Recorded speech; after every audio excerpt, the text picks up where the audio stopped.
မင်္ဂလာပါပရိသတ်ကြီးရေချဲ audio book channel ကနေပြီးတော့ပရိသတ်များအားလုံးကြိုဆိုလိုက်ပါတယ်ကျမတို့ channel လေးကနေဒီနေ့တင်ဆက်ပေးမယ့်ဇာတ်လမ်းလေးကတော့ပကံသူရဲကောင်းငလုံးလက်ဖက်ရဲ့သမိုင်းရဆိုရင်လေးပဲဖြစ်ပါတယ်ဇာတ်လမ်းလေးကိုမစတင်ခင်မှာ channel လေးကို like and subscribe လေးနှိပ်ပြီးဘေးက notification ခေါင်းလောင်းလေးကိုလည်းတစ်ချက်လောက်နှိပ်ခဲ့ပေးပါအောင်နော်ကဲဒါဆိုရင်တော့ဇာတ်လမ်းလေးကိုအခုပဲစားလိုက်ပါပြီလွန်ခဲ့တဲ့နှစ်ပေါင်း1000ကျော်ကပကံပြည်ရဟာတနေ့တခြားအင်အားကြီးမားလာနေတဲ့နိုင်ငံတကာဟန်ဖြစ်နေပါတယ်။နယ်စပ်ဒေသတွေမှာစစ်ပွဲတွေပုံကံမှုတွေနဲ့ရန်သူကျူးကျော်မှုတွေကမကြာခဏဖြစ်ပွားနေပါတယ်။အဲ့ဒီအချိန်မှာရွာငယ်လေးတစ်ရွာမှာတော့အခြားလူငယ်များနဲ့မတူတဲ့ကောင်လေးတစ်ယောက်ဟာကောင်းစွာကြည်ပြင်းလာပါတယ်။ထိုလူငယ်လေးရဲ့နာမည်ကတော့ငလုံးလက်ဖယ်ပဲဖြစ်ပါတယ်။ငယ်စဉ်ကတည်းကသူဟာခန္ဓာကိုယ်တန်မာပြီးအလွန်ရဲရင်သူလည်းဖြစ်ပါတယ်။ရွာသားတွေကဒီကလေးဟာတနေ့နေ့မှာစစ်သူကြီးဖြစ်လာမဲ့သူလို့ခန့်မှန်းပြောဆိုကြပါတယ်။သူဟာလေယာလုပ်ငန်းထက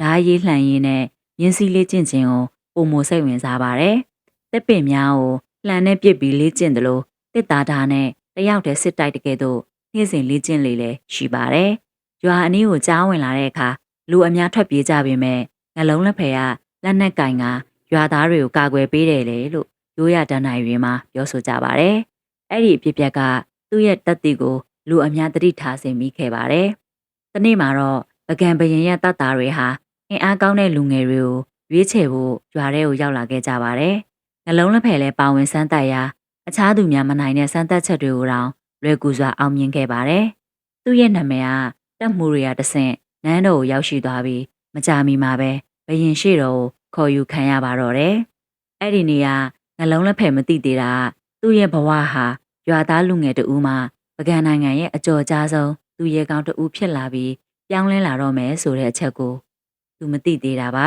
ါနှလုံးလက်ဖက်ကိုရွေးချယ်လာတဲ့တပ်သားတွေနဲ့အတူပကံနန်းတော်ကိုခေါ်ဆောင်လာခဲ့ပါတယ်အဝေးကနေမြင်ရတဲ့ပကံမြို့ရိုးကြီးများဇေဒီပထိုးတွေနဲ့နန်းတော်ရဲ့ခမ်းနားထဲဝါမှုကိုမြင်တွေ့ရပေမဲ့လည်းသူ့ရဲ့စိတ်ထဲမှာကြောက်ရွံ့မှုတွေမရှိခဲ့ပါဘူးသူစဉ်းစားနေတာကမိမိရဲ့စွမ်းရည်ကိုသာသက်သေပြရမယ်ဆိုတဲ့အတွေ့အကြုံသာစဉ်းစားနေတာပါနန်းတော်ကိုရောက်လာတဲ့အခါလူငယ်များစွာကိုစိတ်ရည်စွမ်းရည်စမ်းသပ်ရန်ပြိုင်ပွဲတွေပြုလုပ်ပေးခဲ့ပါတယ်။ယဉ်စီခြင်းလှန်ပစ်ခြင်းဓာရေးတိုက်ခိုက်ခြင်းနဲ့ခွန်အားစမ်းသပ်ခြင်းတို့ပါဝင်ပါတယ်။နှလုံးလက်ဖယ်ကမြင်းပေါ်မှာပြေးလွှားနေစဉ်လှန်တဲ့ပြစ်မှတ်ကိုတိကျစွာထိမှန်စေခဲ့ပါတယ်။ဓာရေးစမ်းသပ်ရမှာလည်းအတွေ့အကြုံရှိတဲ့စစ်သည်တွေနဲ့ရှင်ပြိုင်ကမရှုံးနှွေးခဲ့ဘူးလို့ရိုးရာပြောစကားတွေမှာဖော်ပြထားပါတယ်။အဲ့ဒီအချိန်မှာပဲနန်းတော်ခမ်းမအတွင်းမှာဘရင်အနော်ရထားမင်းရာပြိုင်ပွဲကိုကိုယ်တိုင်ကြည့်ရှုနေပါတယ်။လူငယ်တဦးရဲ့တက်တိတင်ငိမ်မှုနဲ့စွမ်းရည်ကိုမြင်ရတဲ့အခါဘရင်ကအလွန်သဘောကျသွားပါတယ်။စမ်းသပ်ပွဲပြီးဆုံးချိန်မှာ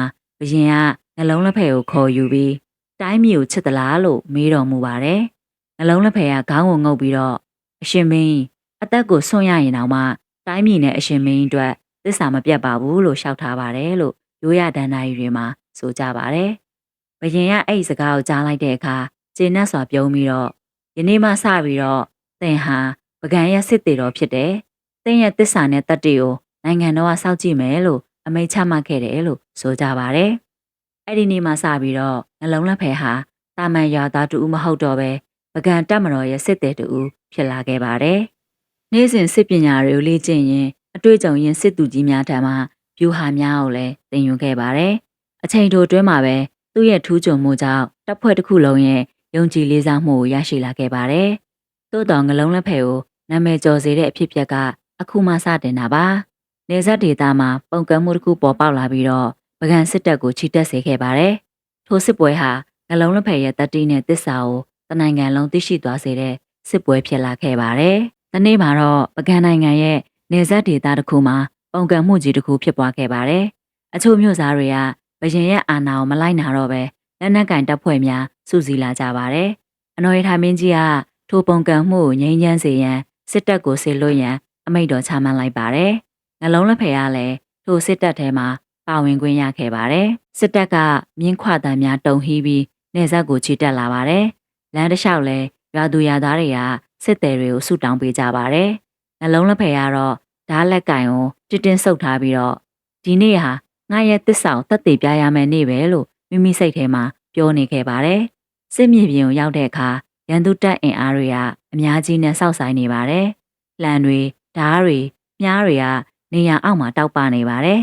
စစ်တပ်ရန်အချက်ပေးတံထွက်ပေါ်လာတာနဲ့နှစ်ဖက်တပ်တွေရဲ့အပြင်းထန်တိုက်ခိုက်ကြပါတော့တယ်မြားတွေကမိုးရွာသလိုကျလာပါတယ်မြင်းများရဲ့အော်ဟစ်တန်စစ်သည်များရဲ့ကြွေးကြော်တန်တို့ကစစ်မြေပြင်တစ်ခုလုံးဖုံးလွှမ်းသွားပါတော့တယ်အဲ့ဒီအချိန်ပကံတိုက်ရဲ့ရှေ့တန်းဟာရန်သူရဲ့အင်အားကြောင့်နောက်ဆုတ်စာပြုတ်လာပါပြီအချို့စစ်သည်တွေကစိတ်အာရော့နေကြချိန်နှလုံးလက်ဖယ်ဟာ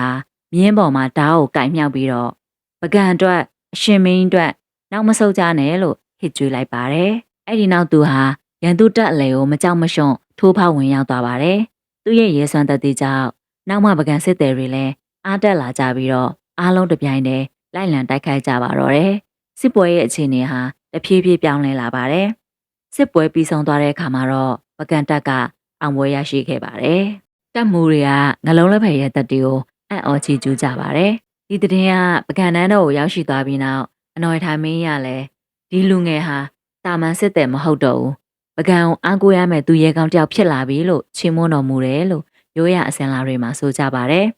်ထိုစစ်ပွဲပြီးနောက်ငလုံးလက်ဖက်ရဲ့အမည်ဟာပကံနိုင်ငံအနှံ့ကိုပြန့်နှံ့သွားခဲ့ပါတယ်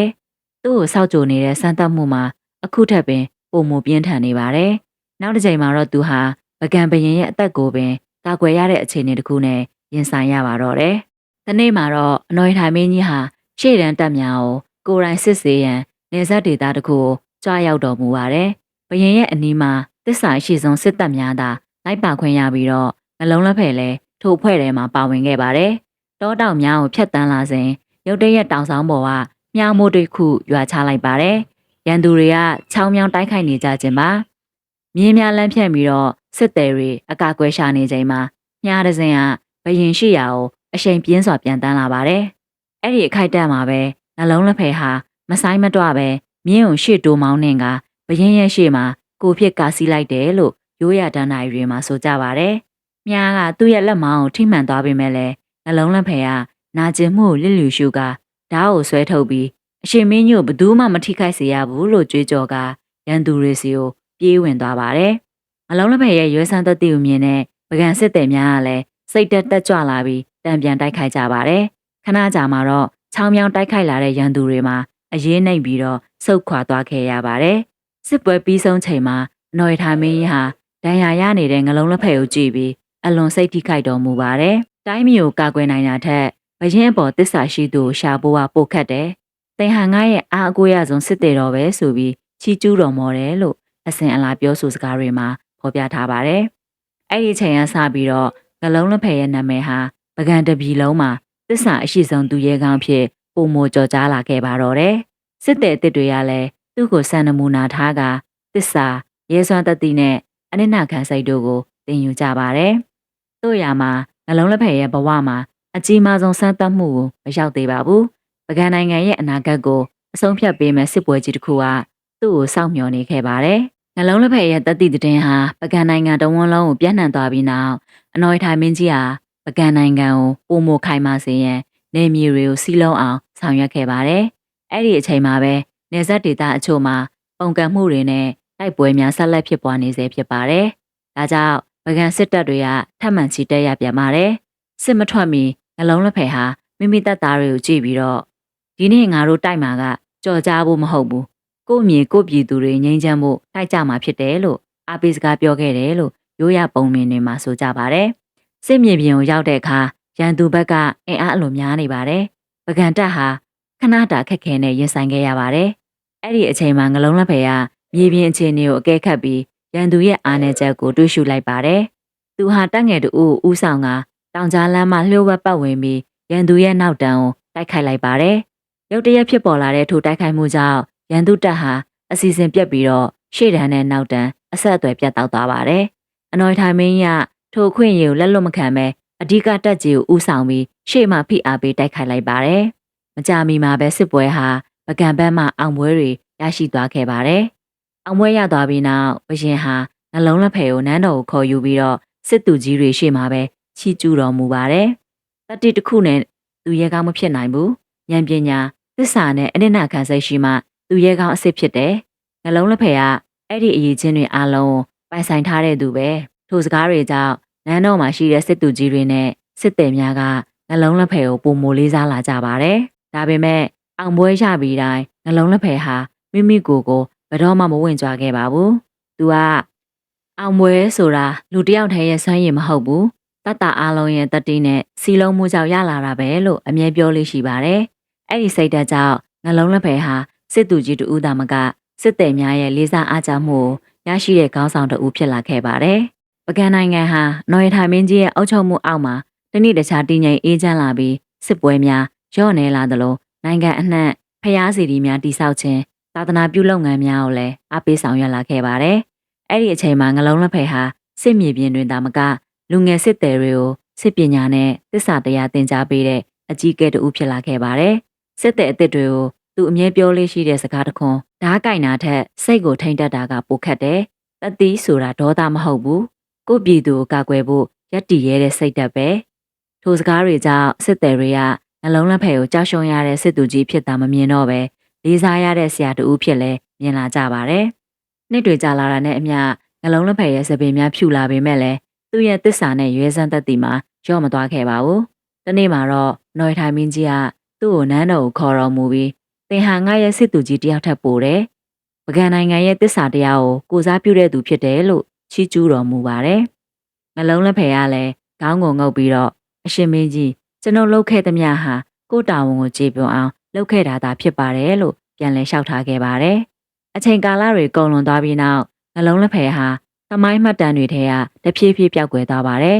။သူ့ရဲ့ဘဝနောက်ဆုံးကိုခေတ်ပြိုင်သမိုင်းမှတ်တမ်းတွေမှာတိတိကျကျမဖော်ပြထားတာကြောင့်ဘယ်အချိန်ဘယ်နေရာမှာကွယ်လွန်ခဲ့လဲဆိုတာကိုတော့အတိအကျမသိရပါဘူး။ညနေခင်းနေရောင်ဟာအေယာရီမြစ်ရေပေါ်ကိုရွှေရောင်တောက်ပစွာကြာရောက်နေပါတယ်။ပကံပြည်ရဲ့စေတီပထိုးများကထိုအလင်းရောင်တွေအောက်မှာပုံမခမ်းနားလာနေပါတယ်။စစ်ပွဲတွေကိုနှစ်ပေါင်းများစွာဖျက်ဆီးခဲ့ပြီးနောက်နှလုံးလက်ဖက်ဟာနန်းတော်မြင့်ပေါ်မှာမိမိအသက်ဖြစ်ကာကွယ်ခဲ့တဲ့ပကံပြည်ကြီးကိုတိတ်ဆိတ်စွာငေးကြည့်နေပါတယ်။သူ့ရဲ့ခန္ဓာကိုယ်မှာလည်းစစ်တံရများစွာကြန့်ရှိနေပေမဲ့လည်းသူ့ရဲ့မျက်နှာမှာတော့ကျေနပ်တဲ့အပြုံးတစ်ခုသာရှိနေပါတယ်။သူ့ရဲ့အနီးကိုလူငယ်စစ်သည်တူရောက်လာပြီးတော့မေးလိုက်ပါတယ်။အရှင်စစ်သူကြီးလူတယောက်ကိုသူရဲကောင်းဖြစ်စေတာဘာလဲခမညာ။နှလုံးလက်ဖက်ကကောင်းငင်ကိုခဏမြမောကြည့်လိုက်ပြီးညင်သာစွာပြုံးလိုက်ပါတယ်။သူရဲကောင်းဆိုတာရန်သူအနာယူနိုင်တဲ့သူမဟုတ်ဘူး။ကိုကြောက်စိတ်ကိုအနာယူနိုင်တဲ့သူကိုပြည်သူအတွက်ကိုအသက်ကိုတော့မနှမျောတဲ့သူဟာသာသူရဲကောင်းအစ်စ်ပဲ။ထိုစကားတွေကလူငယ်စစ်သည်ရဲ့စိတ်ထဲမှာထာဝရဆွဲထင်ပြီးကြံရစ်သွားပါတယ်။အချိန်ကတဖြည်းဖြည်းကုန်လွန်သွားပါတယ်။နှလုံးလက်ဖက်ရဲ့နောက်ဆုံးနေ့တွေကိုသမိုင်းမှတ်တမ်းတွေကအသေးစိတ်ဖော်မပြထားခဲ့ပေမဲ့လူတို့ရဲ့နှလုံးသားထဲမှာတော့သူ့ရဲ့သစ္စာရဲစွမ်းသက်သည့်နဲ့အနစ်နာခံစိတ်တို့မှာဘတော်မှမပြောက်ကွယ်သွားပါဘူး။ယနေ့တိုင်ပကံမြေကိုလာရောက်ကြတဲ့ဇေဒီပထိုးတွေကြားထဲမှာလင်းရင်တိုက်ခတ်တံကိုနားထောင်ရင်ဒီမျိုးကာကွယ်ခဲ့တဲ့သူရဲကောင်းတွေထဲမှာနှလုံးလက်ဖက်လည်းပါဝင်ခဲ့ပါတယ်လို့ပြောဆိုတတ်ကြပါတယ်။သမိုင်းမှတ်တမ်းတွေမှာအချို့သောအကြောင်းအရာတွေကိုမှေးမိန်စေနိုင်ခဲ့ပေမဲ့လည်းလူတို့ရဲ့အမှတ်တရများကတော့သူ့ရဲ့နာမည်ကိုမပြောက်ကွယ်စေခဲ့ပါဘူး။သူဟာသစ္စာရဲ့တင်ငေသားရဲစွမ်းတတိရဲ့တင်ငေသားတိုင်းပြည်အတွက်အသက်ကိုပင်ဆွလို့ရဲတဲ့မြမသူရဲကောင်းတူအဖြစ်ယနေ့တိုင်ရှင်သန်နေဆဲပဲဖြစ်ပါတယ်။သူ့ရဲ့သစ္စာတရားနဲ့ရဲစွမ်းတတိကိုတော့အချိန်ကာလကမဖြောက်ပြတ်နိုင်ခဲ့ပါဘူး။သူရဲကောင်းတယောက်တည်ဆုံသွားနိုင်ပေမဲ့သူ့ရဲ့ဂုဏ်သတင်းကတော့ရာဇဝင်ထဲမှာထာဝရရှင်သန်နေပါတယ်။ဟုတ်ကဲ့ပါပရိသတ်ကြီးရေအခုတင်ဆက်ပေးတဲ့ဇာတ်လမ်းလေးကတော့နှလုံးလက်ဖက်ရဲ့သမိုင်းရာဇဝင်လေးပဲဖြစ်ပါတယ်။ဇာတ်လမ်းလေးကိုကြိုက်နှစ်သက်ကြမယ်လို့မျှော်လင့်ပါတယ်နော်။နောက်ရက်တွေမှာလည်းဇာတ်လမ်းကောင်းလေးတွေကိုဆက်လက်တင်ဆက်ပေးအောင်ပါမို့ channel လေးကိုစောင့်မျှော်အားပေးကြပါအောင်နော်။နားဆင်အားပေးခဲ့ကြတဲ့တယောက်ချင်းစီတိုင်းကိုလည်းကျေးဇူးတင်ပါတယ်ရှင်။